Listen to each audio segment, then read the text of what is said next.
साल 1937 भारत के बाजार में एक नया नाम आता है, डालडा वनस्पति घी। अगले 60 साल तक हर रसोई, हर घर और हर थाली में राज करता है। ये गरीब का घी बनता है, भरोसे का नाम बनता है। लेकिन फिर एक दिन ऐसा आता है जब लोग उसी डालडा से नफरत करने लगते हैं जिसे कभी सिर आंखों पर बिठाया था, और कुछ ही सालों में इसका पूरा एम्पायर खत्म हो जाता है। इस कहानी की शुरुआत होती है एक आदमी से, हुसैन डाडा। वह भारत में हॉलैंड से वनस्पति घी लाते थे। उस समय देसी घी बहुत महंगा था और आम लोगों की पहुंच से बाहर था, लेकिन स्वाद और खुशबू के साथ एक सस्ता विकल्प चाहिए था।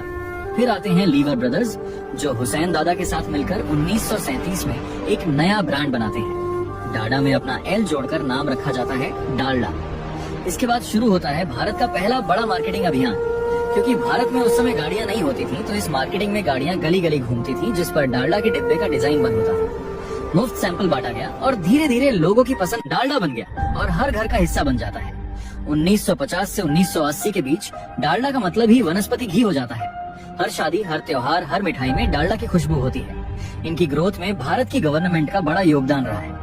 जब भारत की गवर्नमेंट ने देखा कि ये डालडा भारत के हर घर में इस्तेमाल हो रहा है, जिसके बाद डालडा राशन की दुकानों पर बिकने लगा। 1980 तक 40% सेल्स इन्हीं राशन की दुकानों से आती थी। इन्होंने हर साल लाखों टन वनस्पति बेची और 1980 तक डालडा अपने सक्सेस की पीक तक पहुंच गया। लेकिन अब सब कुछ बिखरने वाला था। 1990 के बाद लोग स्वास्थ्य के प्रति जागरूक होने लगे। डालडा पर आरोप लगने लगे कि इसमें पशु वसा है, ये सेहत के लिए नुकसानदायक है। जिस भरोसे पर यह ब्रांड खड़ा था, वह भरोसा टूटने लगा। नए ब्रांड बाजार में आ गए, सफोला, रिफाइंड ऑयल, और धीरे धीरे डालडा अपना सिंहासन खो देता है। 2003 में हिंदुस्तान यूनिलीवर इस ब्रांड को बेच देता है। एक जमाने का बादशाह सिर्फ एक याद बनकर रह जाता है। ये कहानी सिर्फ एक तेल के ब्रांड की नहीं है, ये कहानी है समय के साथ बदलने की।